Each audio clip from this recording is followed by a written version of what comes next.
Good Tuesday morning, 30 minutes until the start of trading. I'm Matt Miller. And I'm Katie Greifeld. Bloomberg Open Interest starts right now.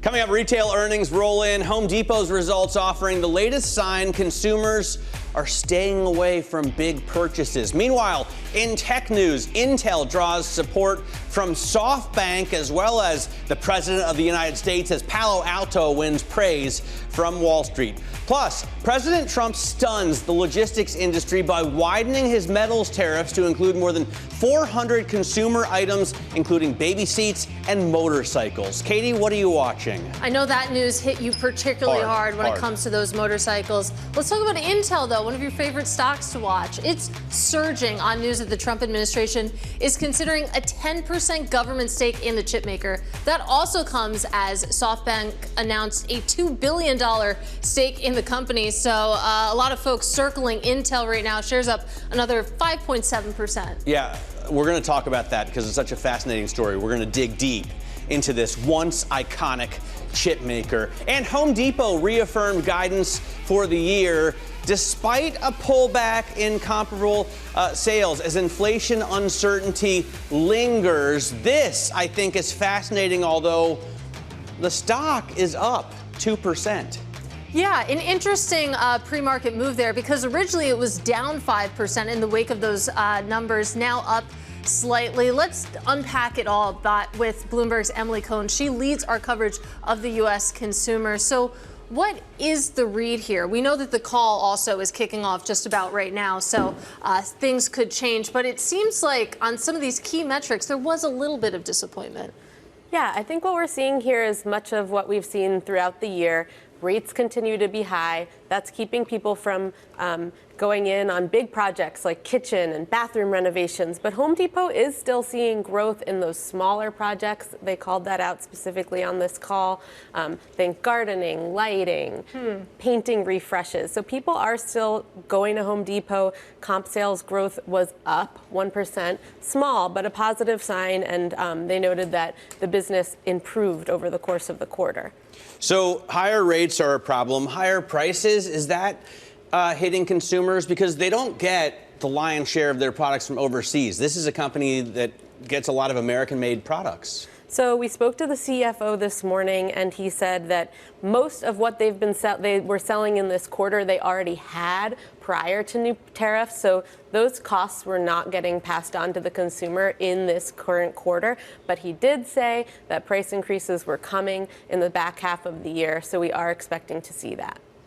All right, Emily, thanks very much. Bloomberg's Emily Cohn. I'm sure you're going to run over and jump on that call. Let's get to the tech stories because there are several. Many. An embarrassment of riches. Yeah, absolutely. The Trump administration in discussions, as you probably know, to take a stake of about 10% in Intel, but we're getting more details as to how they're going to finance that and what it's going to mean for actual capital. Plus, SoftBank agrees to invest $2 billion in the chip maker, and that's got to make the White House happy as well. Bloomberg Tech co-host Caroline Hyde joins us now here on set.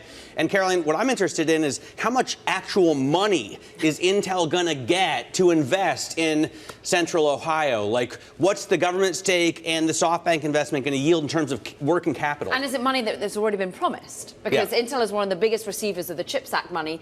We're talking about $10.9 billion if you put it all together. And the talk of the town and the reporting coming from Bloomberg is that that's just going to be converted into an equity stake. When you're about a $100 billion company, $10 billion means you get about a 10% chunk. But does that 10% equity ownership by the government means suddenly they have an impact at the board level, that they have a narrative in the direction of travel of this business? Lynx Equities, which is one of the analysts out there that have written really a note saying this is monumental, because not only does it drive, in theory, far more government interaction with Intel becoming key infrastructure in the United States, and that is but a positive. But then you add the SoftBank situation, $2 billion coming from Masayoshi Son. What does that mean with combining the architectures with ARM? Remember, chip designer is also controlled by SoftBank. Suddenly you've got a whole new breadth of growth, and they think of refocus on R&D coming from Intel. Instead of being one of retraction, this is an expansionary story in the United States for Intel. Well, it's interesting. What you're touching on, too, is that it seems like the U.S. government and SoftBank are interested in different parts of the business. It seems like the government is chiefly concerned with the manufacturing capabilities. That's not necessarily what ARM is after. It's more the chip design. It's the design, and it's taking on NVIDIA. Massa made a ton of money by owning NVIDIA stock for ages. He kind of sold out an integral moment, but recently the numbers have gone up and to the right again for Masayoshi Son's own wealth because he took a stake back in NVIDIA. Now, he also, though, is a bit of a frenemy to Jensen Huang because he does want to be able to take on the AI spectrum of chip design. He can much better do that with ARM's chip design integrated with Intel and the manufacturing side there as well to make it a reality. So he wants to drive for generative AI tokens and more broadly using his hardware and chip designs going forward. Meanwhile, the government just wants Ohio to become a reality. J.D. Vance used to be a senator there. They want to put manufacturing prowess on the ground. They want to ensure that they got supply chain here and domestic strength, but also some jobs. Ohio would help. Yeah, right in Licking County, next to my hometown, Granville, Ohio, is just such an important. It's a mecca of chip making capabilities. Makes some great people. Listen.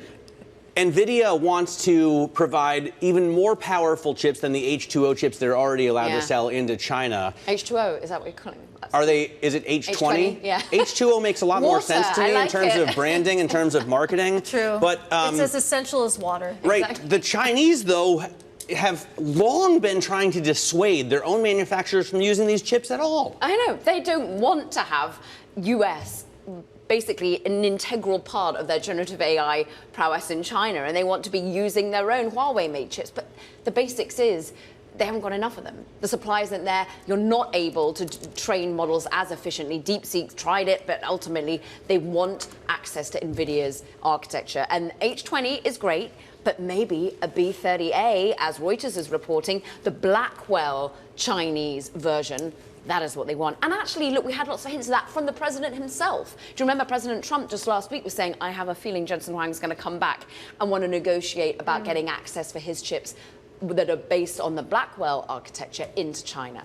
So this had already been kind of hinted at, but this is what China wants access to. Who knows what percentage of sales Jensen Huang's going to have to pay to get that access? But clearly, Callie they're Cox already called them kickbacks. Yeah, Remember that? she did. That was she retracted though that phrase. You pushed back. Caroline, before we let you go, we do have to talk about Palo Alto, this cybersecurity company. Very nicely. Yeah, absolutely. Investors really welcoming last night's results with open arms. What was the big takeaway? Well, the revenues are going higher in the quarter that they just posted, but the next fiscal quarter year, more broadly, they're able to signpost future growth. Look, this is a company that, yes, the founder who was the CTO is retiring, and that's a little bit of a worry for Bloomberg Intelligence going forward in this whole platformization of the business. But this is a company that wants to offer you a one-stop shop when it comes to cybersecurity. It's why they're doing big M&A, and at the moment, it's working. Companies want fewer vendors, and they want a more clear price point.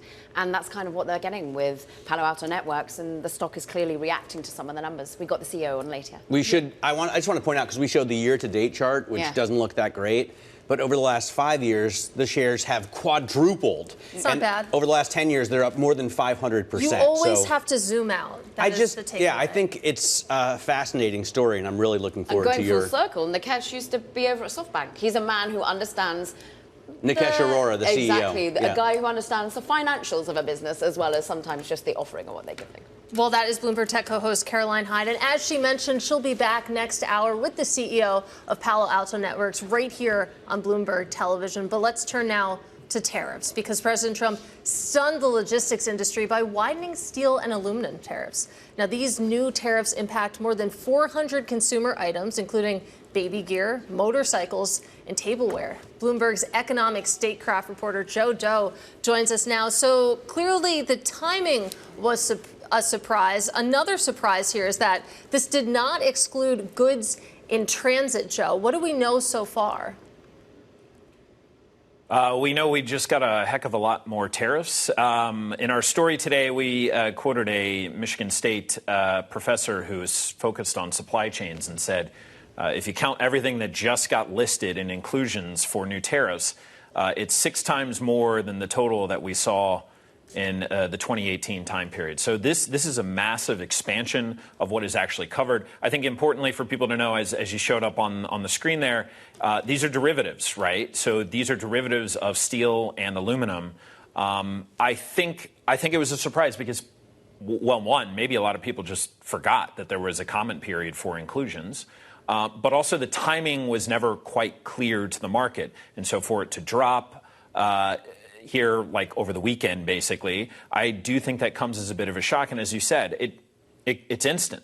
So you didn't have a time period to move or ship any sort of products into the country ahead of that tariff coming in. So a lot of people are probably going to be pretty upset by that. Yeah, I wonder, Joe, if you're an importer and all of a sudden the goods that you've already ordered that are in transit are now going to cost more than you expected, that's a big burn. And the question is, are you then a little bit more shy next time you import stuff? Are we going to see this coming through in economic numbers because people are afraid to put in orders? Yeah, I mean, Matt, I think it's fair to wonder that out loud, right? I think one of the things that we're watching tariffs broadly, right, is kind of the dislocations that we're constantly seeing coming out from announcements, being far away from expectations. This might count as one of those. People, again, not knowing that there would be a massive list of inclusions coming at the time that it did. There was a comment period for people to ask for those inclusions. I understand that the ones who asked pretty much got them granted. But a good example comparing this is like looking at the copper market just a few weeks ago. Most of the copper market had expected that refined copper would be tariffed. And so they spent months shipping metal into the United States ahead of tariff announcement. Of course, the president came out and did not announce that he was going to tariff refine. Instead, it was on products specifically. Slightly different here, but it still shows you had a massive dislocation in the market. Copper dropped 20% that day. I think it's getting really difficult for buyers in the United States to predict what they can do moving forward. When you're shipping, you're talking about 90-day time periods. And for this to happen overnight, I think it hurts. Yeah, absolutely. A lot of big questions out there that are pretty difficult to answer at this point. That is Bloomberg's Joe Doe. He is our economic statecraft reporter. Meanwhile, let's take a look at another stock moving this morning.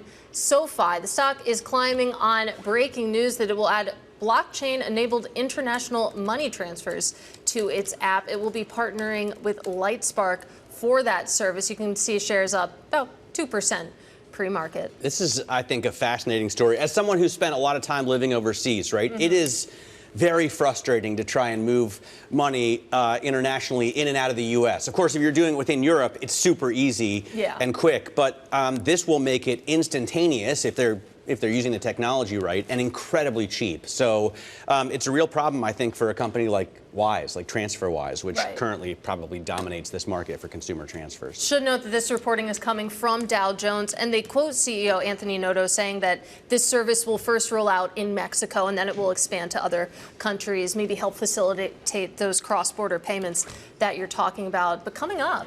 Yeah, more talks on Ukraine. President Trump calls for a meeting between Presidents Putin and Zelensky. We'll give you the details on what they've achieved and what's yet to come next. This is Open Interest.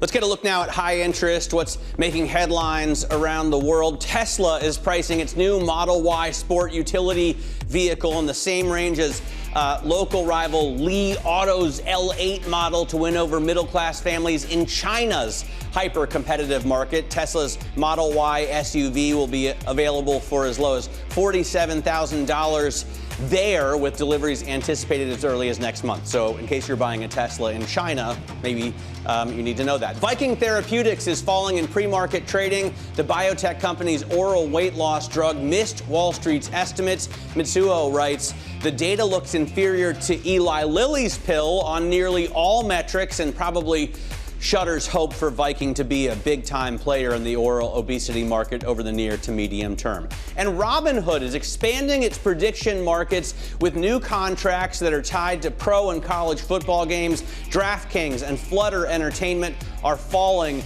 on the news. You can see Robinhood right now up just about 0.75% of 1% in the pre-market. But Katie, I think this story is just going to build. Yeah, absolutely. Robinhood clearly trying to expand into sports betting. We'll see if that works. But let's switch gears here and get back to geopolitics, because President Trump is pushing for a summit between Ukraine's President Zelensky and Russia's President Putin to discuss terms that could bring an end to the war. Trump urged Putin to consider the plans after European leaders joined Zelensky at the White House yesterday. We need to stop this war, to stop Russia, and we need support American and European partners. We will do our best for this. If everything works out well today, we'll have a trilat. And I think there will be a reasonable chance of ending the war when we do that. The coalition of willing countries, that's 30 countries already working together on security guarantees, will now work with the US on those guarantees. For more, we're joined now by Bloomberg's Washington correspondent Tyler Kendall. Tyler, it's worth pointing out that Putin and Zelensky haven't had a face-to-face meeting since February 2022, at least, when, of course, Russia invaded Ukraine. What potential timeline are we talking about for this potential meeting? Yeah, hey, Katie. Well, we actually heard from the German Chancellor Merz yesterday, who said that this bilateral could take place in the next 2 weeks. But we should caution that we haven't gotten any sort of confirmation when it comes to Russia's side of this, although we did hear from the Kremlin through Russian state media yesterday saying that Vladimir Putin did talk with President Trump about the idea of lifting the level of official for these conversations, but did not expand beyond that. So we're still waiting to see some details here. But President Trump took to Truth Social yesterday and said that he has laid the groundwork for first this bilateral meeting at an undisclosed location, in his words, and that would then be followed by a trilateral meeting that would include him. Now, President Trump did speak by phone with Vladimir Putin yesterday. Actually, our reporting indicates that it happened amid these discussions with European leaders at what turned out to be an impromptu summit at the White House, where we really did see a relatively warmer welcome for the Ukrainian President Zelensky compared to the last time he was at the White House back in February. And we all know that that meeting had devolved into essentially a shouting match. It had ended early, but instead we saw many of the European leaders leave the White House yesterday, striking a more optimistic tones about how the talks have progressed and progress made yesterday here in Washington. Yeah, I was listening to Balance of Power, Tyler, yesterday, and I heard yet another general, and you've had a number on that program recently, say that Russia is losing this war.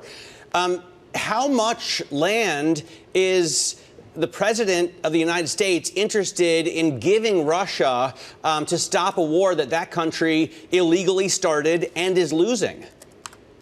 This is, of course, a big issue of contention here, Matt. And we have heard President Trump say that any such peace deal will likely include Ukraine having to give up territory. But he did say that this is ultimately up to Zelensky and Putin to work out. And we know that it has been a red line for Zelensky before. But yesterday, after that meeting, speaking outside of the White House to reporters, Zelensky said that he would be willing to talk about this in person if a bilateral meeting with Russian President Vladimir Putin ends up happening. And we know that the Kremlin has demanded that a large part of eastern Ukraine, the Donbas region, which includes two very large provinces, would be completely handed over in any such deal. It is hard to imagine that would actually be a concession on the table that Ukraine would be willing to make. Since you did mention balance of power, you know that we had Melinda Herring on yesterday of the Atlantic Council, who told us that Russia does not completely occupy those areas. In total, they occupy about 87% right now of the Donbas region, but they are demanding the entire area. So there are a lot of big questions here about what this is going to look like moving forward, whether or not the sides would be willing to perhaps freeze the battle lines where they are. It is a big issue of contention, and it's something that our European allies say there cannot be discussions around yet until there are firmer security guarantees on the table when it comes to the future of Ukraine's security, which is another big development that we got out of yesterday. Tyler, looking forward to your continued coverage on Balance of Power. That is our Washington correspondent, Tyler Kendall. Meanwhile, coming up, we'll discuss the health of the consumer and a potential big tech bubble concerns with HSBC's Racquel Oden. That conversation up next. This is Open Interest.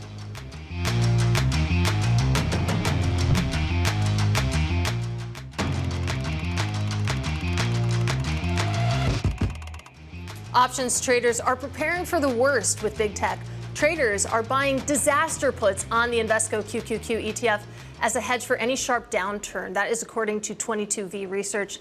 Remember, concentration in the Mag 7 is extreme as the index has risen 50% since its April bottom. Joining us now to discuss is HSBC's Head of Wealth and Private Banking, Racquel Oden. Racquel, great to see you in person. Great to see you guys. So let's talk about where we stand and how investors should be approaching it, because you think about this really violent rebound that we've seen since the April lows. Does grabbing tail risk protection at this point make a little bit of sense? It does, but here's what I'm saying. As I was just sharing right before we went on air, my excitement for what I'm expecting from the markets right now. So you're seeing such strong performance, whether it's the NASDAQ's up 42%, the S&P's up 19%. I mean, actually, Dow's up 19%, the S&P's up 10%. So incredible performance. You actually add to that what we're seeing from these corporate earnings. Corporate earnings continue to outperform. 95% of corporates have come in over expectations, which is great to see. Then we talk about this important thing called the rate cuts.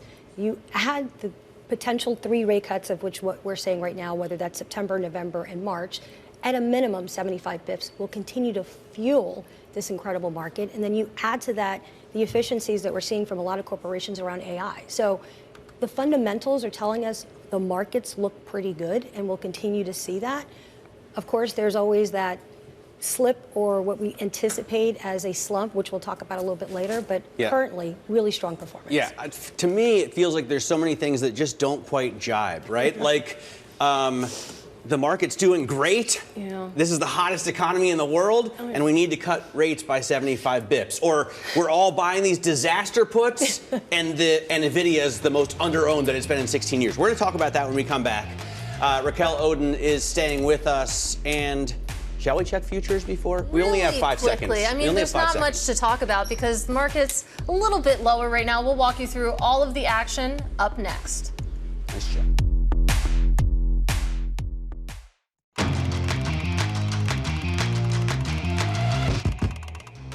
We are moments away from the start of trading. This is Bloomberg Open Interest. I'm Matt Miller. We see futures down a little bit, but again, really holding it at record highs, right? I think the S&P 500 closed at 64.49 yesterday.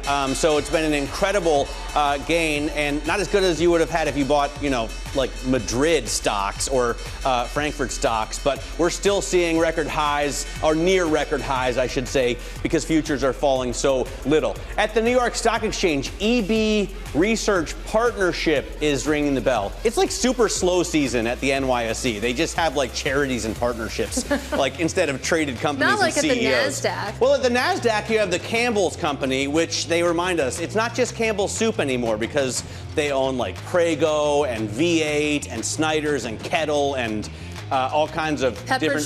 Pepperidge Farm, Cape Cod. But the stock has been an absolute dog. Year to date, it's down 20%. If you invested for the last 5 years, you've lost a third of your money.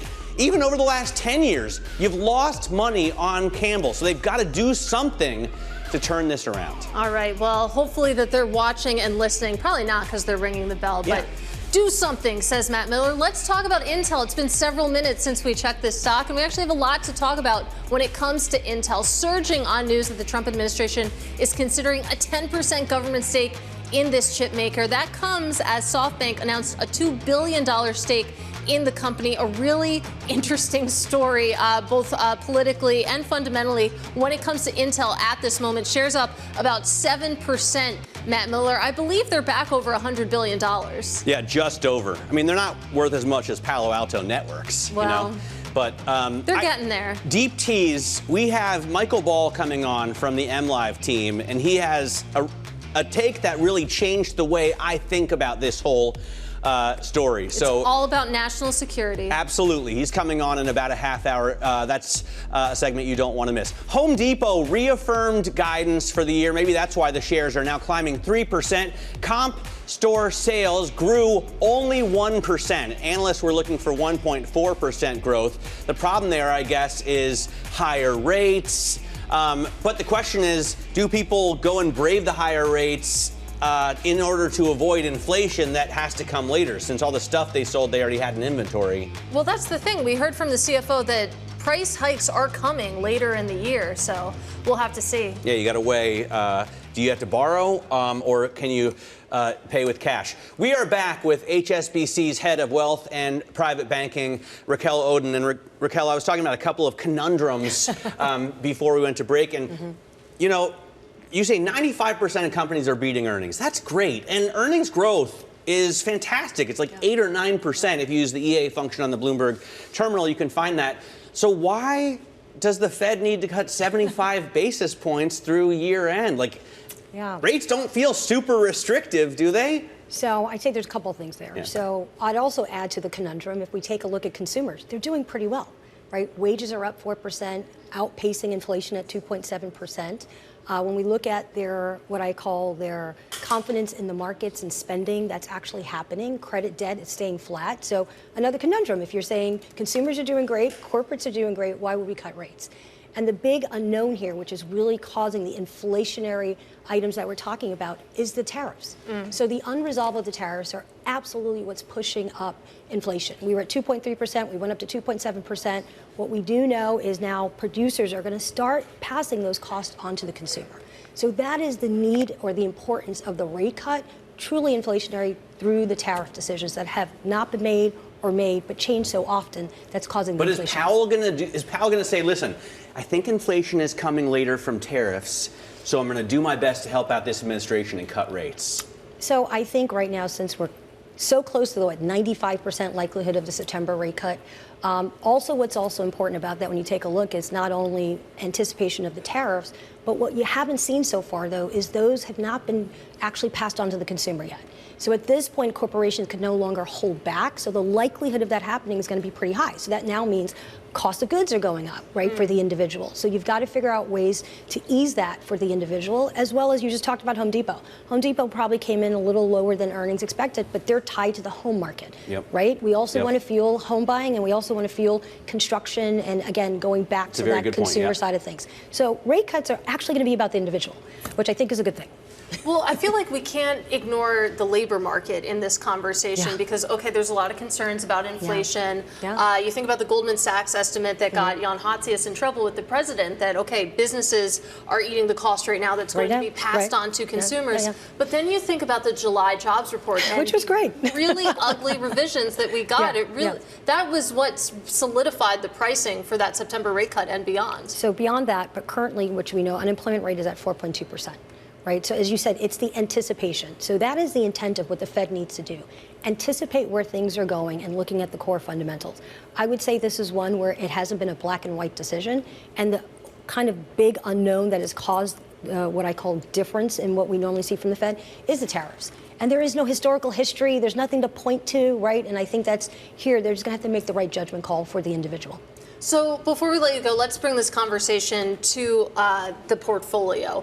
How do you structure a portfolio around this, around these different cross currents? What the Fed is doing, weighed against the fact that corporate America, as you mentioned, is very strong right now. So there's two things I always say, seize the moment, right, no matter what's actually happening. And I think we all know for September and October, that's actually usually the normal cyclical lowest performing months in the market. So I'd say it's a buying opportunity in those cyclical months of September and October that we're going to see. So we are going to see a little slow as it relates to what we normally have seen normally. And then additionally, the hope here is we actually see that rate cut. So I'd say there's opportunity in this market in the next 2 months.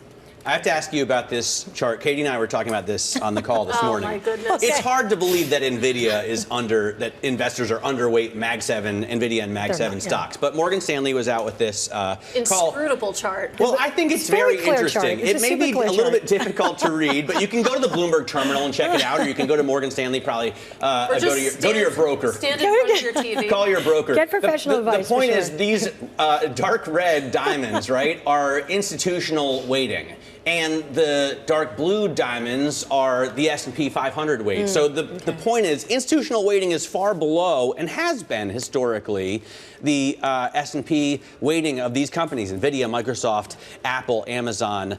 But it strikes me that you're unlikely to hold a tenth of your portfolio in NVIDIA, right? What do you tell clients? So I tell clients, as we always talk about, the importance of diversification. And I think what we have seen, though, quite honestly, about the Mag 7 versus what I call the forgotten 493, which I talk a lot about, it's 2-to-1 earnings, where Mag 7 continues to take off on a level that none of us could anticipate. So I'll go back to my statement a little bit earlier. If you have interest in the Mag 7, September, October might be the opportunity for you to get back in there. But I will tell you, quite honestly, we expected to see more from the 493, but the Mag 7 has just been a real concentration over this time period. Yeah, and that's been bedeviling active managers for quite a while now. Racquel, always great to catch up with you. Really appreciate your time. That is HSBC's Head of Wealth and Private Banking, Racquel Oden. Meanwhile, let's get a check on the stock market right now. We're just about 8 minutes into the session, only lower by about 0.1% on the S&P 500. I'm so excited to talk about the individual components, though, because what an interesting leaderboard you have at the moment. Up top, you can see that it's Intel actually is the biggest points contributor to the S&P 500 right now, up about 8%. Then you have Palo Alto Networks up almost 7%. These two are neck and neck when it comes to the points. Eli Lilly also having a great day on the heels of some disappointing data from Viking Therapeutics. We'll get into that in just a bit. Then you train your eyes on what's going on the downside. Microsoft, Broadcom, Amazon, Palantir, some of those big tech heavy hitters really dragging this index down or trying to. We'll see who eventually wins out. But let's take a look at the sector level as well and what the spread looks like there. It's almost an even split when it comes to your sectors. You take a look at what is green right now. Real estate, consumer staple, materials. Those are your top performers on this Tuesday, Matt. Then you go down to the bottom. You do have tech down by 0.4%, and then communication services, which is really tech in disguise, also down about 0.7%. All right, that is a fascinating look at what's going on at the index level and at the industry group level. Coming up, it's been a wild few days for Intel. This is one of Katie's favorite stories and has been, honestly, for at least over a year. It sees a huge investment from SoftBank, $2 billion, a potential stake from the Trump administration, 1/10. And there's so much more to talk about involving the great state of Ohio and Licking County. We'll give that to you when we come back. This is Open Interest.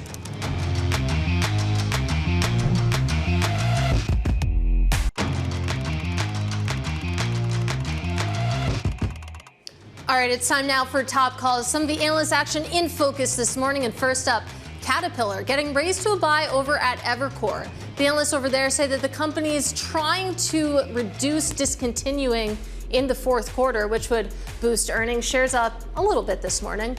Next up, the data center energy company Vertiv is getting initiated with a sell rating over at GLJ Research. The analyst says that the stock is pricing in perfection. And good news, we'll sit down with the CEO next hour. Finally, Palo Alto is getting upgraded to over at Bank of America to a buy after what the firm calls an impressive performance on all fronts in its fourth quarter. Also good news, we'll talk to the CEO next hour, Matt Miller. We talk to a lot of CEOs on this program. That's the point. So I'm looking forward to those two interviews. We've been discussing the U.S. government's potential 10% stake in Intel using the CHIPS Act as equity. Bloomberg tech editor Peter Elstrom joins us now from London to try and sort through this complicated and fascinating story, Peter. So my main concern, because I'm from Licking County, Ohio, is that, they have the cash they need, the capital to build this giant fab, I guess, between Columbus and Granville. So is this money going to come to them? Have they already gotten some of it? And how is SoftBank going to help?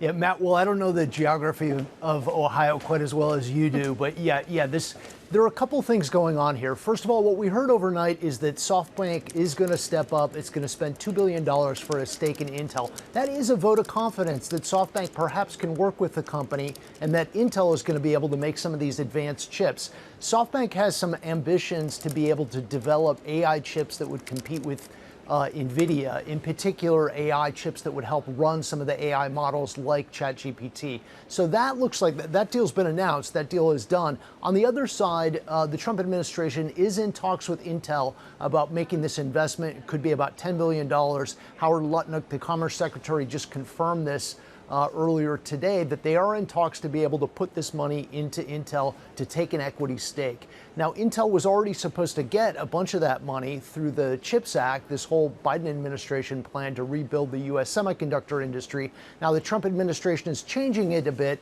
to see whether they can put that money in and then take an equity stake. They would probably also have some influence at the company because of that, perhaps to invest in Ohio, perhaps in other areas to try to restore U.S. manufacturing of semiconductors.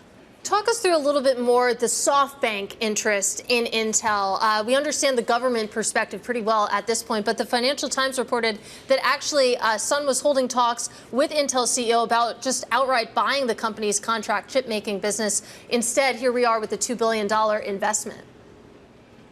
Yeah, there are a couple of divergent interests here. So SoftBank, the Japanese conglomerate, has been investing in a number of different areas of AI, robotics, and semiconductors. They own ARM, of course, which is the chip designer that is used throughout the smartphone industry in particular. And ARM has been trying to move into AI and some of these other growth areas to add to their potential.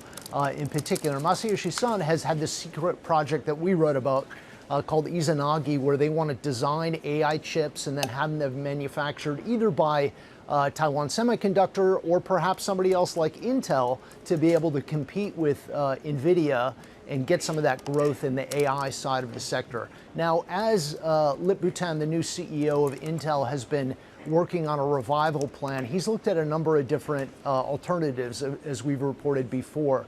There is the potential that the foundry business, which competes most directly with TSMC, could be spun out. It could become a separate company. There are possibilities along that scenario. But one of the key things, the key reasons to do that is because the foundry business requires so much capital to make these investments. So I think the Trump administration money, if it comes through, could help them make those investments in the foundry business. Now, what they still need, though, is customers. They need customers for that foundry business. They haven't been able to demonstrate that their chip making is so good that they can draw on customers like NVIDIA, Apple, Tesla, those kinds of companies that you would want to be able to grow the revenues a lot. You know, on our call this morning, which was at 6 a.m., so 3.5 hours before the market opened, I was like, I got to ask Peter why the shares aren't reacting more strongly. Like, even on Friday when this news came across, they were only up 3%. And if the government is going to put its gigantic weight behind the company, and now we know SoftBank is going to invest as well, why aren't more investors going along for the ride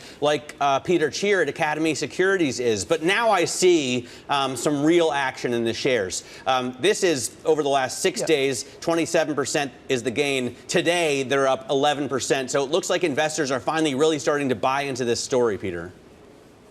Yeah, well, shares were up last week, to be fair. They took a pretty nice run. Remember, it was just 2 weeks ago that Donald Trump called for the resignation of Lip-Bu Tan at Intel. He wanted Lip-Bu Tan to leave because of some China investments that he had made in the past.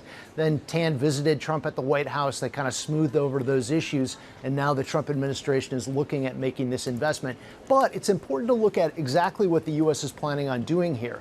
Under the CHIPS Act in the Biden administration, the U.S. was going to give, as part of their grants, $10.9 billion to Intel to be able to build these facilities in the U.S. Now the Trump administration is saying, hey, we're not going to give that to you. We'll forward it to you if you give us equity in exchange for that. So the deal may not be that great from Intel's standpoint. They still need to decide whether they want to make this trade of equity for cash. One of the big advantages, though, is that they would get the money much quicker, one assumes, if they go ahead with this deal, but they still need to be able to get the customers to be able to build up that foundry business to be able to have a shot at a really good, a strong revival from here.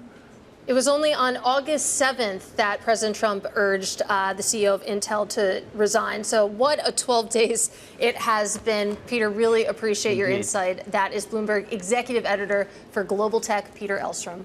Now, coming up, Viking Therapeutics sinking after its weight loss pill trial fell short of expectations and then some. Shares down 40%. We'll get into the details next. This is Open Interest.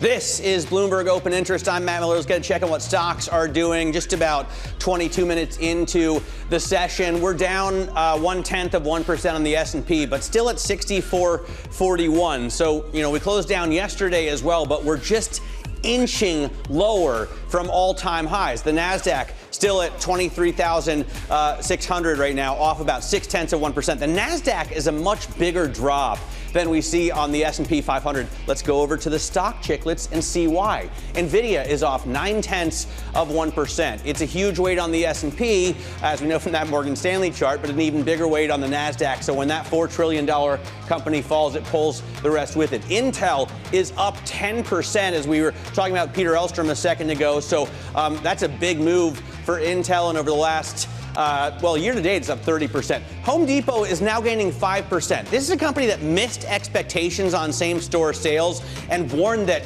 consumers are staying away from big purchases because of high rates, and yet just holding their full-year forecast powers the shares up, I guess. Everybody is hopeful for rate cuts as well. And then Viking Therapeutics. Check it out. Eli getting a little bit of lift from this news that Viking's pill did much worse than Lilly's on pretty much every single measure. But Viking getting absolutely punished because its weight loss pill just didn't work out that well. I guess side effects were a big problem, Katie. Yeah, absolutely. You're taking a look at Viking's worst day since April 2016. So let's get a little bit more detail now on Viking and its disappointing results from that study. We're joined by Michael Shaw. He is Bloomberg Intelligence Senior Equity Research Analyst for Pharma and Biotech. So digging into these results, okay, 12% weight loss. That sounds okay, but then you think about the dropout rate, 28% of patients discontinuing treatment. It seems like that's what investors are paying attention to.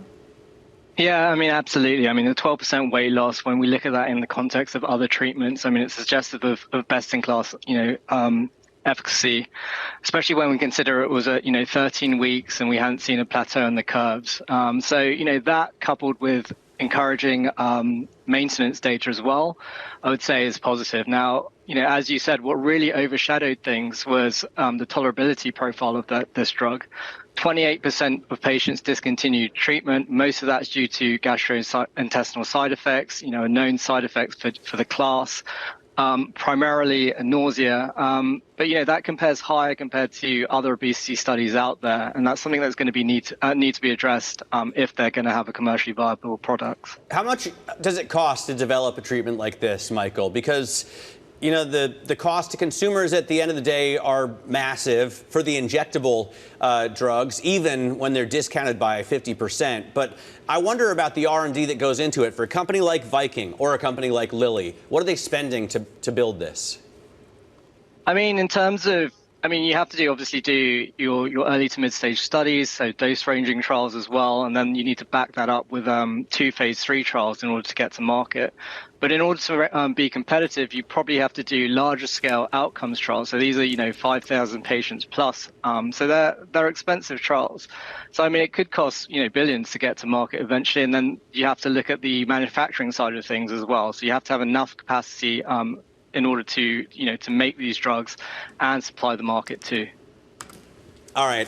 Great to get some time with you, Michael, and we'll definitely check out your research on Bloomberg Intelligence. Michael Shaw covers this sector, and you can type, if you type Viking and look at their equity, or if you type Eli Lilly and look at their equity, you can type BICO GO to get the coverage from Michael Shaw. Coming up in the next hour, we have an interview with the Fed governor. She's one of those in which I think the president puts some hope for cut momentum. Michelle Bowman joins the program, plus the CEO of Palo Alto Networks on the company's robust outlook. That's a stock that's doing well. And we're going to go to Westerville, Ohio, and talk with Gio Albertazzi, the CEO of Vertiv. This is Open Interest.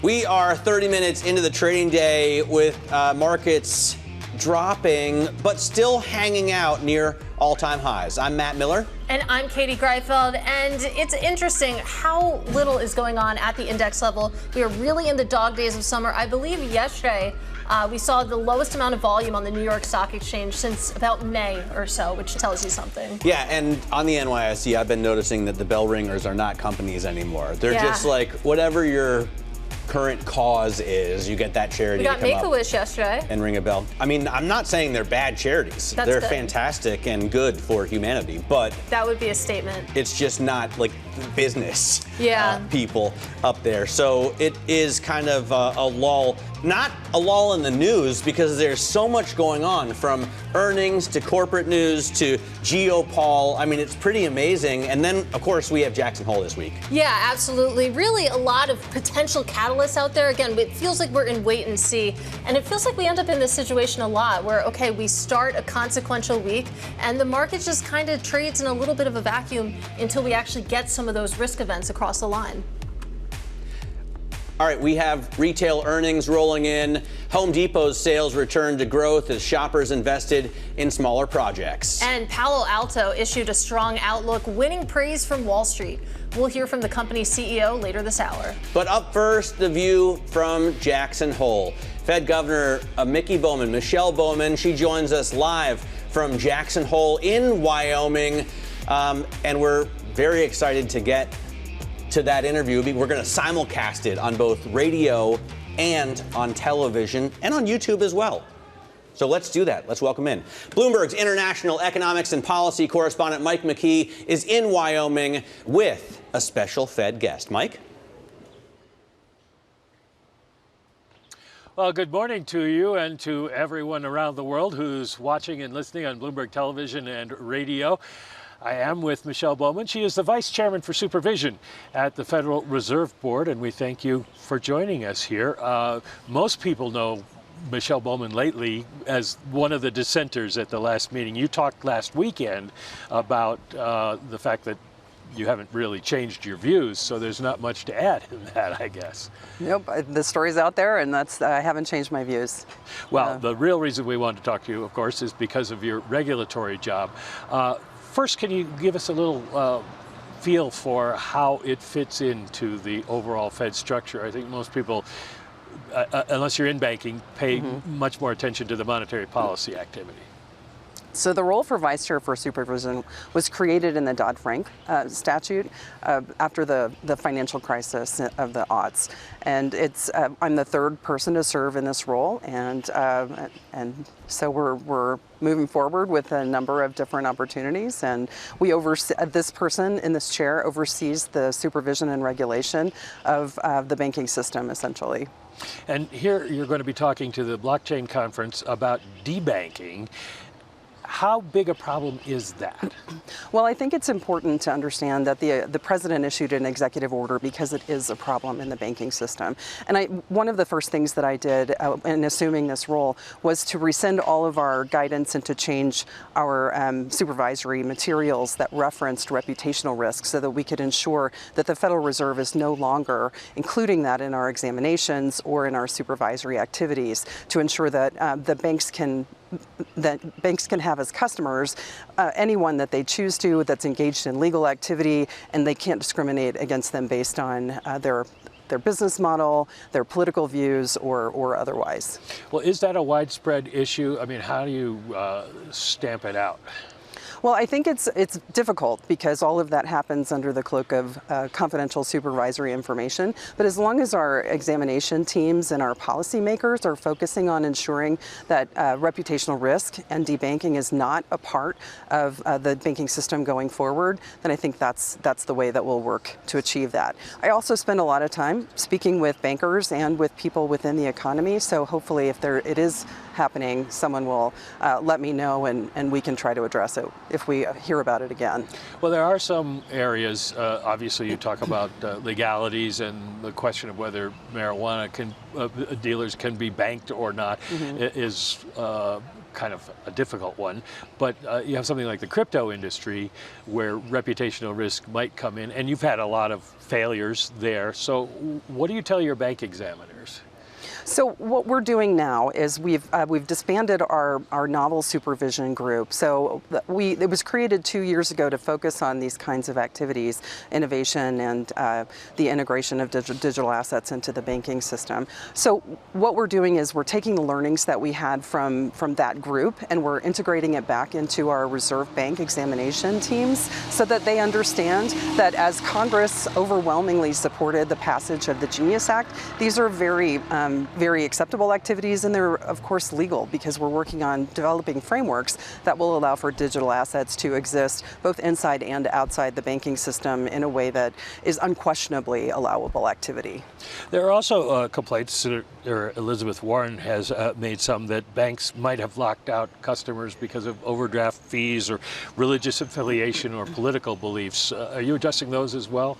Well, that's all a part of the president's executive order, and certainly will be included in any debanking oversight that we might do, is to ensure that anyone who's entitled or eligible for a banking account will have access to banking services. Now, I know you're moving forward on the enhanced supplementary leverage ratio, but have you decided yet on a final rule? Well, we've published an initial one. That was one of the first things that I did as the Vice Chair for Supervision, was to work with my interagency colleagues to publish and put forward this proposal on the supplemental leverage ratio. That's just one component of our capital framework, though, and we're working on all four pillars of that framework: what the stressed capital buffer, the GSIB surcharge, the Basel III proposal, and then the supplemental leverage ratio proposal as well. Well, I guess my question gets to the timing of when it might come into effect. So we've already published it. We're waiting for the comment period to lapse, and then we'll move forward with finalizing that proposal. But hopefully it will be in a comprehensive way with the other three pillars of our capital system, or capital framework, so that we understand how each one of them builds to the right calibration of capital within the banking system. And as set up now, you're looking to carve out treasuries and other assets that are risk-free or almost so? So the way that our proposal works is that it doesn't carve out any particular type of asset.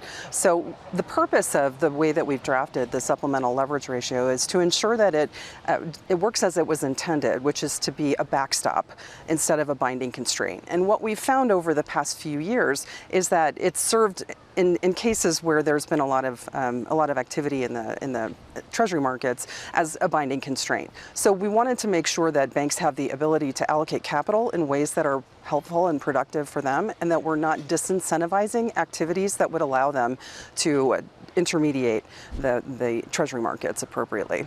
There are a lot of issues out there, so I want to keep moving on through them while we've got you here. Large financial institution rating system, the Bank Policy Institute, the American Bankers Association are behind now your efforts to make changes in that. Where is that, and what are we likely to see? So we've published that proposal as well. That's just a Fed-only proposal. But as a part of reviewing all of our ratings frameworks, we're also reviewing the CAMELS framework. So this is just one part of an overall effort to make sure that our rating systems are rationalized and that they're based and grounded in material financial risks, and that they're not overweighting something that may not be a material financial risk. They're all important components, but we want to make sure that we're not downgrading without taking into account if there are deficiencies in material financial conditions. So the large bank framework proposal that we've put forward for the ratings proposal,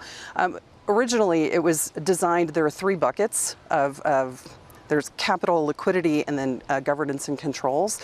The way that it was initially designed is that a deficiency in any one of those three categories would downgrade a bank in its condition. So now this proposal would require two deficiencies, one in two different buckets, so that we're not relying on one that might not be a material financial risk to downgrade a bank's condition overall. Yet another one that's hanging out there is the Basel III implementation. Right. Where are you on that? I know that basically the Fed is looking to redo what had been proposed. Well, I think what we're looking at doing is going back to the original Basel Agreement from 2017 to make sure that we're hewing closely to what that agreement included. We've also seen that every other jurisdiction around the world that's subject to the Basel requirements has already published their requirements. So we want to make sure that we understand what those requirements are as we're looking to frame our own proposal. What's the timing on that, do you think? So as we're looking at all four of these pieces of capital in a comprehensive way, we want to make sure that we have proposals out that help us understand how they'll all work together, because we have overlapping, duplicative, and sometimes conflicting requirements within the existing capital framework. So Basel III will probably be the last one that we propose. Or repropose, essentially, and we'll hope to have all of these initial proposals out early next year. Back to where we started with crypto, you're looking at new global standards on bank crypto exposures that are supposed to come into effect at the beginning of the year. What do you anticipate there? So those are international standards, and the U.S. is taking a different look. Obviously, Congress has spoken on how they see permissibility or allowable activity, and we want to make sure that what we're doing is appropriate for the United States. Well, how does the timing fit with the international rules coming into effect? Timing of what the Fed and the other regulators in the U.S. want to be telling banks? Well, I think I sit on the GHOS, which is the Heads of Supervision Committee for the Basel Committee, and these are conversations that we'll be having going forward for the rest of the year, and I think time will tell. We'll have you back and get the update on that. I did want to ask about the way the policy system works. We have 3 regulators in the U.S. Most other countries have maybe 1. Right. And we shift the people in charge of it. As you mentioned, you're the 3rd one here, and Michael Barr, your predecessor, had a much more comprehensive Basel III proposal. We're going to have a new Fed chair in June of next year. Will all this change again? Oh, I wouldn't think so. Obviously, our board has to approve anything that we put forward as a regulatory proposal. So anything that we move forward will be broadly supported by the members of the board that are present at that time. You've been on the Fed for quite a while now. Almost 7 years. Almost 7 years, yeah. And now you're in the supervisory role that you're really well qualified for. Well, thank you. You know, you've been mentioned as a potential Fed chair, but do you prefer the supervisory and regulatory side? Well, right now I'm committed to doing the job that I have, and we've really hit the ground running with our request for information on check fraud and other payments fraud, with the SLR proposal that we just put out, the LFI rating system. We're taking a really hard look at our supervisory components and across our reserve banks, as well as at the board, to ensure that we're focused on material financial risk. So I have a big agenda. We're moving through it quickly. Obviously, we need to get the capital proposals completed in the near future. But I'm really focused on the job that I'm doing, and I'm grateful to the president for appointing me and the Senate for confirming me to this role. So that's what I'm focused on right now. Well, some Republicans on Capitol Hill have suggested that we should change this 3-headed regulatory system and maybe take regulation away from the Fed. What are you telling them, and what do you think the odds of something like that happening are? Well, I think the most important part is to remember that we have a banking system that's a dual banking system. So we have national banks and we have state chartered banks. And the FDIC and the Federal Reserve oversee those state chartered banks together with the state banking commissions. So I think it's important that we maintain the ability to oversee both the state chartered banks and the OCC with the national banks, and that we have a rational framework that is very similar for all of those banks going forward. So there's not arbitrage between the 3 regulators. But Congress is obviously responsible for making any changes to that system. So, we'll be working closely with them to ensure that they understand what we're focused on and what we're doing that's supportive of the efforts of all of the agencies together. So you come out to Jackson, but you also go up to Capitol Hill a lot.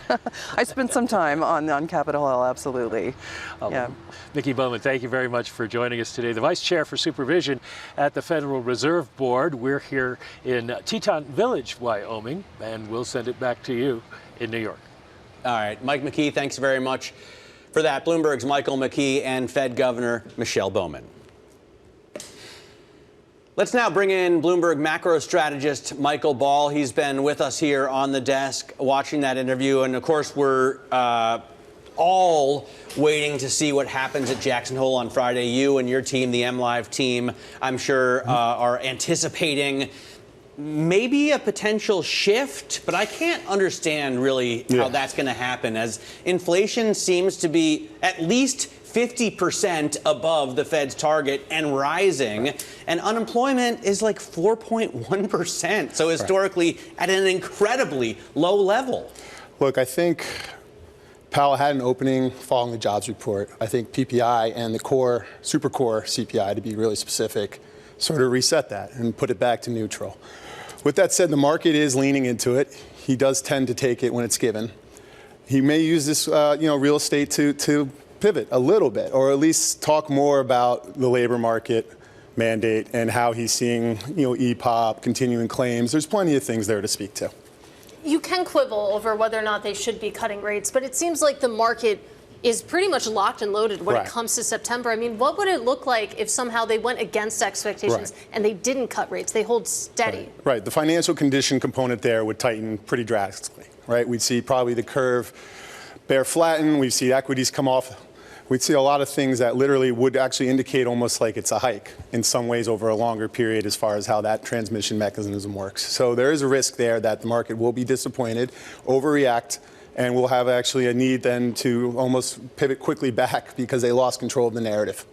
I want to talk to you, shift gears and talk to you about the Intel story, because can't stay away from it. Well, we got the news, Katie and I, when we were on the close last week, I believe it was Thursday, that the Trump administration may be taking a stake. And, coupled with the protectionism of the Republican Party and the incredibly high involvement of the U.S. government in our economy, it just feels off. And that was my initial take. Like, this is central planning 101, right? But then I read a note from you on the MLive blog where you pointed out it's so important for national security that we not leave all of our chip-making capabilities and also rare earth production in China. Sure. How do you think the markets are viewing this? Yeah, I think everyone's coming around to that. And I think we have now enough of a story starting in almost, day one in January when Trump came in. We look at the personnel, we look at the various policies adding up to this moment, and then obviously it makes for the sense, because we all know during COVID we were in a lot of trouble with supply chains. We all know that Russia right now is on an economy, it's on a war footing. China has completely insulated themselves, and they hold us. And why are these negotiations with China taking longer? Well, they have built leverage. In Trump 1.0, they realized that they could get a monopoly on rare earths, on the magnet side of things. And that's why now when we came to them and said, okay, here's what we want for our trade side, they said, no, hang on, we have this on you. And they, there was a big pivot really quickly. And look, that's why the deal there has dragged on with other parties like the EU or even India and other places it hasn't. I hear what you're saying. What I don't understand is how what we're seeing with NVIDIA and AMD factor into the national security argument. This is something we talked about at the end of last week, because there, it doesn't seem like it's about national security. It seems pretty nakedly just about revenue. Right, but that's like a subsidization, right? You're taking revenue from that. You're saying, one, okay, China, look, we understand we need your magnets, so here are some chips, and we'll play nice. We'll use some of that revenue from the chip exports, and we'll subsidize our own production of chips and what's going on. And obviously, you've been speaking to it well about in Ohio, how it's behind schedule. We need to get that going. There's more of an urgency. They're running out of time, effectively. So what does this all mean for the market, though? I mean, that the federal government is getting involved in companies. And Intel shares have actually done very well over the last couple of weeks, as we've pointed out. They're up another 10% today. Is that a company with which you want to get on board? Or is the federal government not historically good at managing private companies? That's the question. Yeah. And I have been asking that and looking for answers. And I don't think anyone really has a great beat, because historically, you're right. There's other countries that have done similar moves, and it actually works against that industry. They become less competitive. Yeah. They have wasted capital that doesn't go to more efficient places.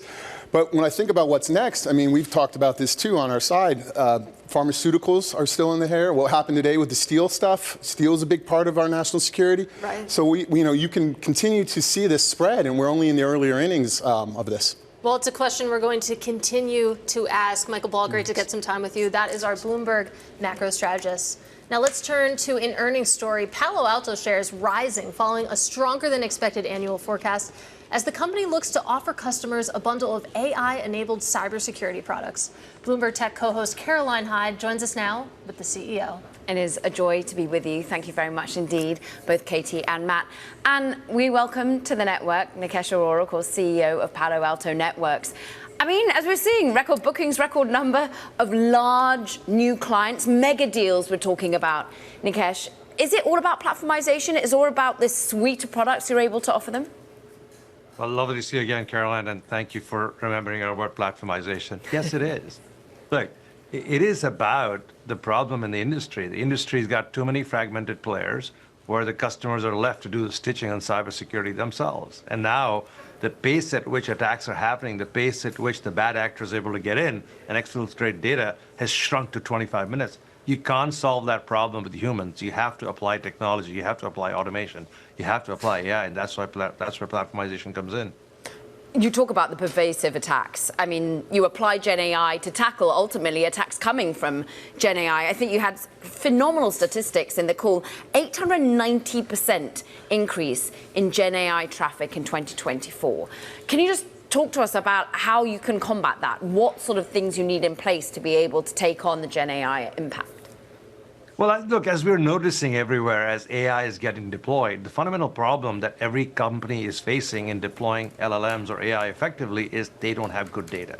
You need good data on drug discovery. You need good data on self-driving cars to understand where every tree is, where every plant is. So you need good data to solve the problem if you want to use AI.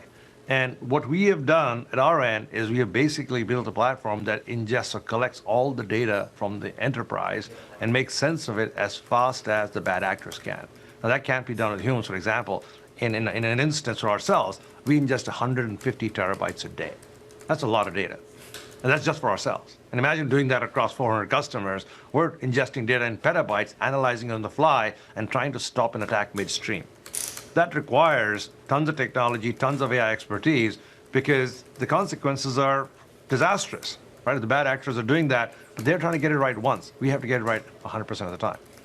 Okay, so the expertise that you need, you've had organically, but also some inorganic expertise coming on when I think about the identity focus that you now brought on with CyberArk. It's a deal that, of course, will be folded in the longer term. I don't know. You guys like to call it inorganic. When you hire great people, that's possibly called inorganic, isn't it? Like when Meta goes and hires AI researchers and people hire people, that's inorganic. Yes, we have to get great people from elsewhere because we don't have the prerogative of having best people all the time. So, yes, we buy great teams who are doing great work. For $25 billion. This is a $25 billion acqui-hire.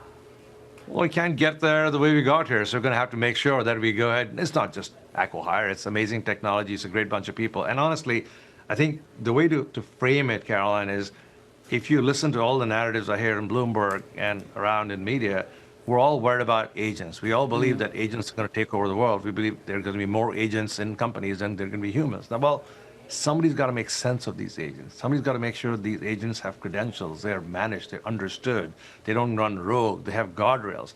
That whole world of agentic AI needs a whole cloak or framework of identity management around them. And CyberArk is the world leader in this topic.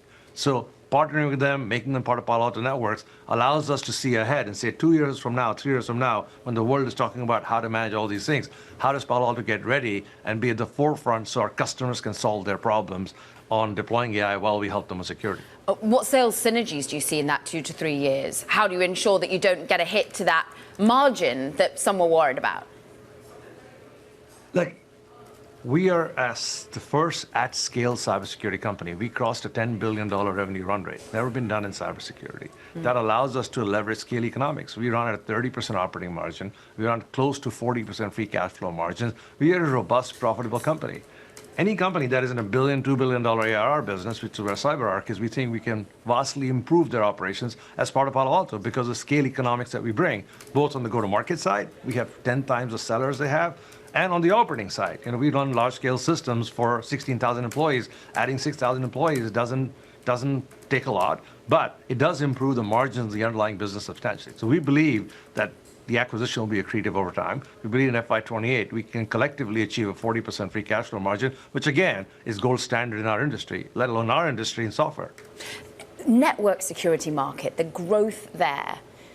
How is that going to evolve with AI workloads? How will that evolve ultimately as the hyperscalers perhaps edge into that area? I mean, it's all about the cloud. How do you see that going forward for you at Palo Alto Networks? Look, as you can imagine, every year the network traffic doubles, and sometimes more than that. So network traffic's not going away. And very simply put, network security is about inspecting every bit. So if you believe the network traffic is doubling or tripling every year, and with the AI coming in, the amount of data that's going to float around, with everything having to be connected, you just expect the network to continue to expand. Today, the edge of the network is humans. Tomorrow, the edge of the network will be agents. It'll be devices. It'll be rigs. It'll be cars. So what we're doing is constantly evolving the perimeter of our network.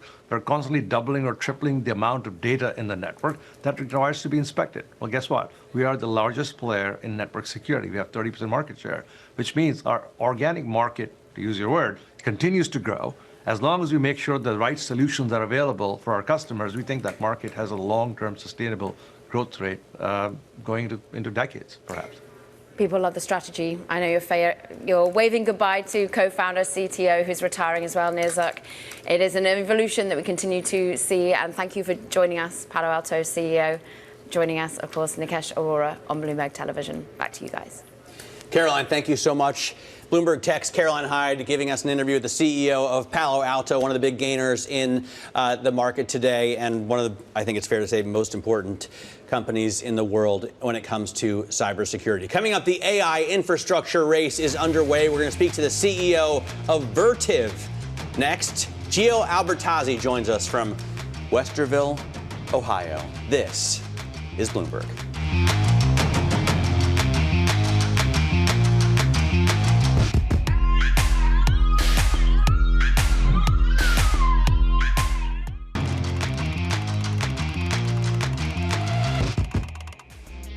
Vertiv is one of the many beneficiaries of spending on AI infrastructure. The company, which specializes in power and cooling technology, has seen its stock rise over 80% over the past 4 months alone. Now, that gain propped up by an earnings beat and a more optimistic full-year forecast. Here with us now is Gio Albertazzi. He is the company's CEO. Gio, great to have you with us. You've been with Vertiv for about 20 years now. You've seen the company through many different cycles. Put the AI data center boom into context for us. What has that meant for your company? Well, first of all, thank you for having me. It is meaning a lot, of course, is reinforcing a secular trend to do with data and the growth of data traffic. That's been there, it was going to be there anyway, but now it's been accentuated and accelerated by AI, as we all know. The very cool thing is, if you asked 5 or 10 years ago about data center to the general investor or a lot of people in the street, they would not know what it is. And now it's absolutely mainstream. But for a reason, is that the underlying market, the demand for AI factories and AI processing capacity is really accelerating a lot. So for us, having been in the space of digital infrastructure for decades, truly decades, and having a market, very strong market position, it was about being in the right place at the right time, but then you have to be ahead of the market and be cooperating and partnering with all the big players like NVIDIA or many of the data center hyperscalers and data center players to really define the future of technology, the industry, and that's what we're doing. Gio, there's so much talk about the energy needs, and I do want to know how you're helping to power these data centers around the world. But not as many people are talking about the cooling needs. And it's, I think, such an important piece of it. Explain to us how you think of the cooling input to the AI equation. Sure, I'll start very quickly from your comment about how we power. Clearly, the power infrastructure is changing. There's going to be a lot more off-grid data center, self-generation, and of course, everything we do from a powertrain perspective enables that trend and that change. So we're enabling the industry to evolve and to resolve the challenges with power that we're seeing. But from a cooling standpoint, we are undergoing what I would say a very rapid evolution that we believe we are leading from a traditional air-cooled type of cooling to a mix of liquid and air, with a lot of liquid cooling done directly at chip level. And a position that a leadership position we have in this space that we have been consolidating over the last year and a half, 2 years, and in a space that is very new for the industry. We really started to have, as an industry, a real market for liquid cooling in 2024. So it's now accelerating. But again, it's liquid cooling, there's air cooling, is the entire infrastructure. As the installed power, installed capacity of a data center is growing, so is the need for cooling. And it's not just cooling. What do you do with all the heat that a data center generates? It's heat reuse, how you convert that heat again in energy that can be utilized to power the data center itself. So it's a very good, a very dynamic and very cool space, as a matter of fact. And Gio, of course, we're having this conversation against the backdrop of rapidly changing trade policies. And our analysts over at Bloomberg Intelligence wrote in the wake of your most recent earnings report that despite accelerating sales, operating margin growth has been challenged by tariffs. Bring us into that conversation. How are you navigating through some of those tariffs?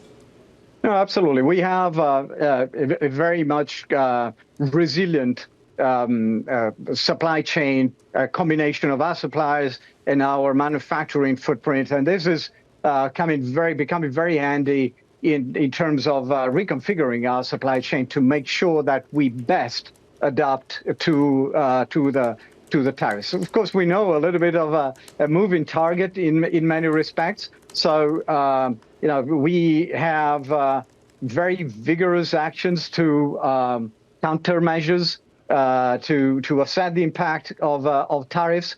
We are satisfied about the speed at which that is happening, and we believe that we will pretty much offset that impact as we enter 2026. Can I ask about your location there, Gio? Because I've been saying this whole show, you're in Westerville, Ohio, and you're just a stone's throw away from Alum Creek, where I grew up, down the street from The Ohio State University, and only probably 10 or 15 miles away from New Albany, where Intel is looking to invest possibly $30 billion to build its mega factory.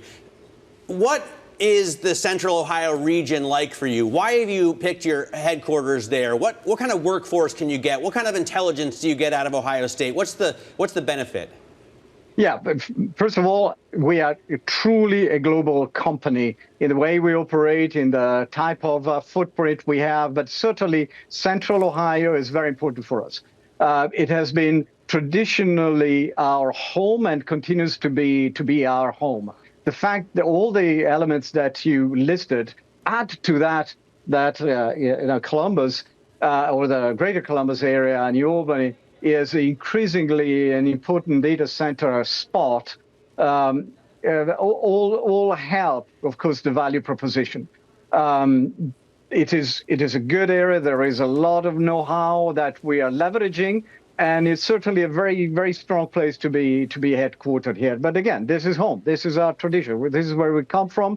And we are global, absolutely global, and certainly very well present in the United States when it comes to the way we operate. How do you deal with, Gio, as a leader, the incredible growth that you've seen in your stock? I look at the Bloomberg terminal over a 3-year period. Your shares are up 1,000%. How do you deal with that? How does your employee base deal with that? And how do you fulfill investors' expectations with that kind of growth? Well, certainly, we're very proud of the growth that we have delivered for our investors so far. But also, it is very motivating for everyone at Vertiv. Our employees understand, we all understand that it is a unique industry and a unique position we have in the industry. So we're absolutely focused to make sure that we continue to lead and maintain the edge. So rather than looking in the rearview mirror, I think it's important we look ahead. And if we look ahead, we certainly have the right technology footprint, market presence, customer relationships. Very importantly, a very strong service organization that is corroborating everything that we do in terms of scale and technology that we take to the market. So we're very optimistic about the future, as we have been explicitly telling our investors. So a lot of excitement and a lot of focus. You know, we like to think that we are far from full potential. That's a mantra internally. We know that we can do better, and so we look ahead. And we look ahead at further growth in revenue and EPS and value for our investors. All right, Gio, that's a good place to leave it. Our big thanks to Gio Albertazzi of Vertiv joining us from Westerville, Ohio. Let's get a check on these markets right now. We're just over an hour into the U.S. trading day. There's not too much to talk about. The S&P 500, you can call that flat. But you take a look at the NASDAQ 100, things do get interesting. You think about some of the names on the downside today: NVIDIA, Broadcom, Microsoft, Amazon, Meta, just really adding up to bring down your big tech index. The bond market, pretty well behaved, a little bit of a rally developing at the long end of the curve. The 10-year Treasury yield down about 2 basis points, Matt Miller. All right, so on the index level, not a lot going on when you look at the S&P, but it's, I think, fascinating that you're seeing such big or relatively bigger moves in the NASDAQ. Intel is a big gainer today. Right now it's up 7.4%. It had been up more than 10% on the stories that Bloomberg has been putting out for almost a week now. The Trump administration looking to take a 10% stake in the company. That, according to people familiar, but Howard Lutnick was on Fox this morning talking about it, and SoftBank agreeing to invest $2 billion in the company, not hurting either. Yeah, absolutely. Still a pretty healthy gain there for Intel shares. NVIDIA can't say the same. It's reportedly developing an advanced AI chip specifically for China that would need U.S. approval to export. Shares down about 2%. Not a huge move in the grand scheme of life, but this is such an enormous company that is what's really weighing on the NASDAQ 100 right now. All right, and then Vertiv. Viking Therapeutics is one that we've been talking about today. Absolutely plunging, losing almost half of its value after a study of its weight loss pill disappointed. Was it that bad? Well, that's the thing. We were talking with Michael Shaw from Bloomberg Intelligence. The actual weight loss, 12%, he said it has best-in-class efficacy potential. But then you think about the dropout rate. I believe it was 28%. That compares to 18% for the placebo. That seems to be what investors are really seizing on, but still, 44%, pretty shocking. Yeah, that's tough. All right, coming up, Home Depot shares are gaining today on, I guess, because they kept their full year forecast, because July sales were strong, but frankly, same-store sales missed analyst estimates, and the company said people are steering clear of big projects because of rates. We're going to talk about the whole story with analyst Brian Nagel of Oppenheimer and Company next. This is Bloomberg Open Interest.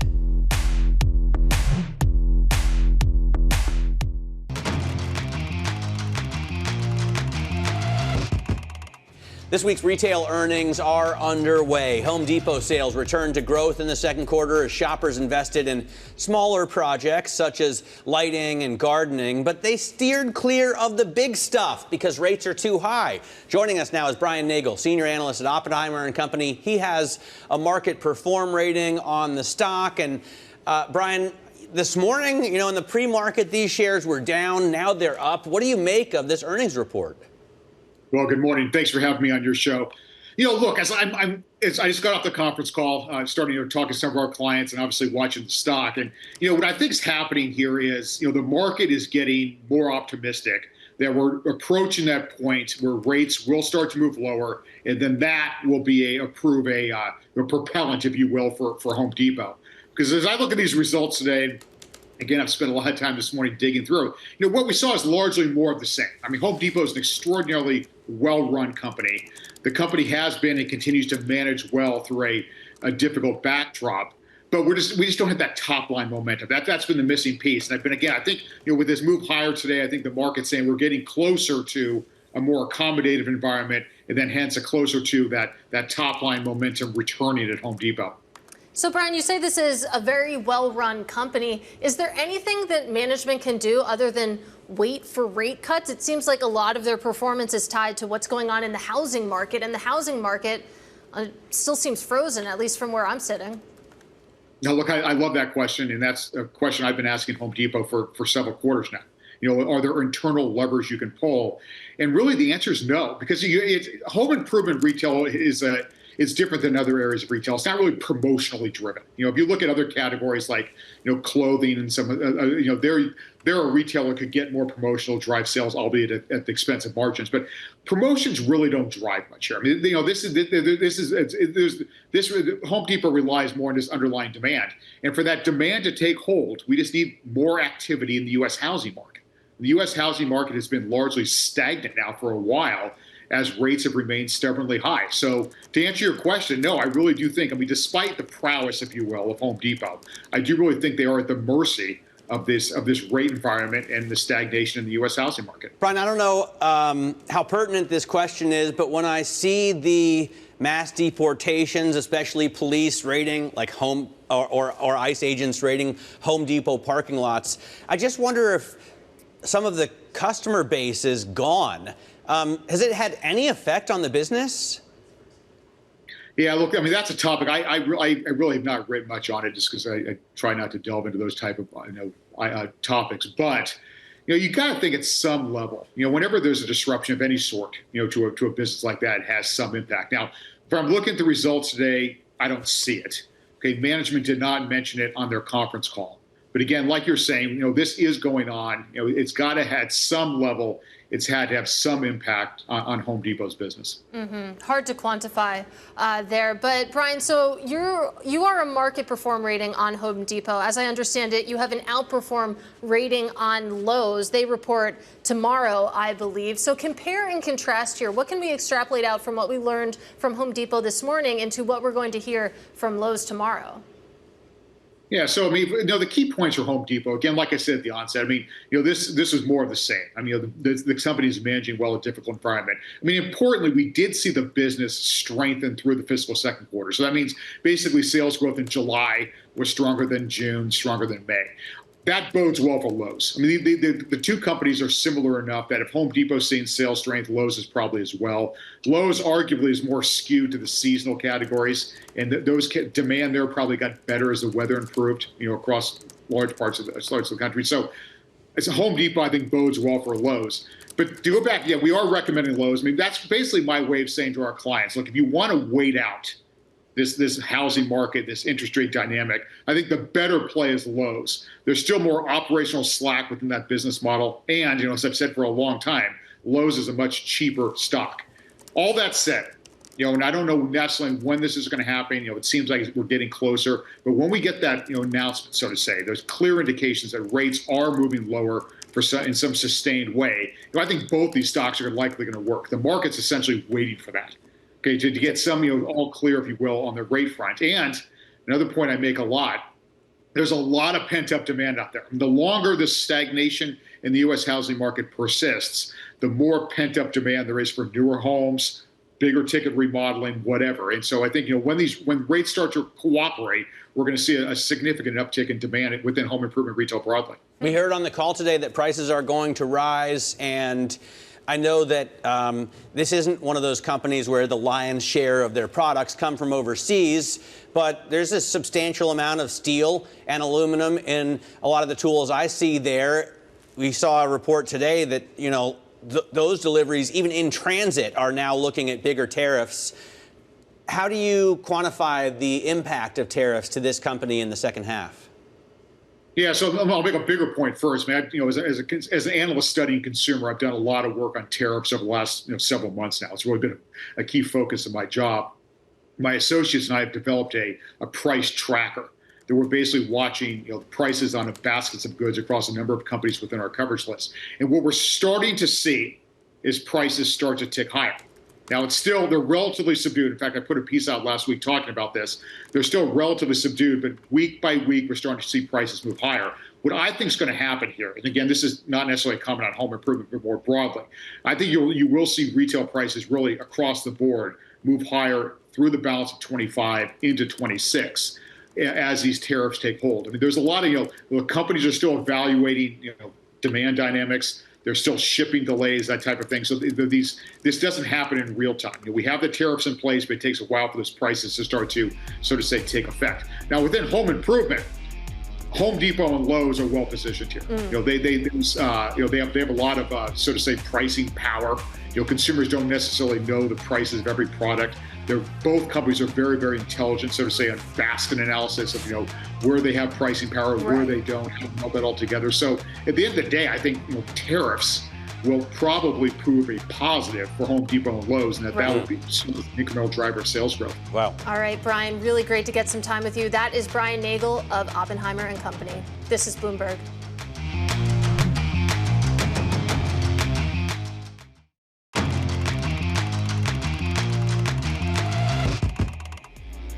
Europe and the U.S. are said to be working immediately on how to guarantee security for Ukraine. For the latest, let's bring in Bloomberg senior editor Michael Shepard. Of course, that is one of the pressing questions here, Mike. That was the main topic of discussions yesterday in Washington between President Donald Trump, Ukrainian President Volodymyr Zelensky, and a phalanx of European leaders who came in really to support Zelensky as he was meeting with Trump just days after this summit with Vladimir Putin in Anchorage, Alaska. A meeting really that raised a lot of concerns that perhaps Donald Trump had pivoted back toward the Russian position and maybe was willing to hand Ukraine over in essence. But the tone emerging from yesterday's meeting here at the White House, Katie, was quite positive. The take from European leaders and from Zelensky himself and his delegation was that they saw real progress, especially on this question of security guarantees. The president elaborated a little bit on it this morning during a Fox interview. He talked about how Europe would provide the bulk of the heavy lifting, and that would include troops on the ground to ensure that whatever territorial lines are settled would be honored and respected. It didn't sound like American troops would have much of a role, and yet the U.S. would be working with European allies and counterparts on this. We'll be eager to see later in the day what emerges from further discussions today on the specifics of those security guarantees, as well, Katie, as what may happen in terms of a next step, and that would be a meeting between Vladimir Putin and Volodymyr Zelensky to talk about perhaps a peace plan. Now, Zelensky has expressed some openness to it. It's unclear whether Putin, Katie, is aboard here. Well, hey, Mike, if the Europeans are going to step up their financial commitments and military assistance, why can't the Ukrainians just go out and win this war? Every general that we hear on Balance of Power says the Russians are losing. Everyone says that the Russians over the long run have been losing and that their military capabilities have been degraded, Matt. But really the question is simply the manpower and people power that Russia can bring to bear. They just simply have the population and the ability to keep pouring troops and do so without remorse by Vladimir Putin into the killing fields in especially the eastern regions of Ukraine, where the fighting has been so bitter and the losses have been so high on both sides for 3.5 years. Putin has no incentive to pull out of this or end the fighting, he really does see the territorial gains he has made to as something he wants to hold on to. All right, Mike Shepard in Washington, thanks very much for that. Coming up tomorrow, Robinhood CIO Stephanie Guild joins us, and Matt Maley joins us as well. This is Bloomberg.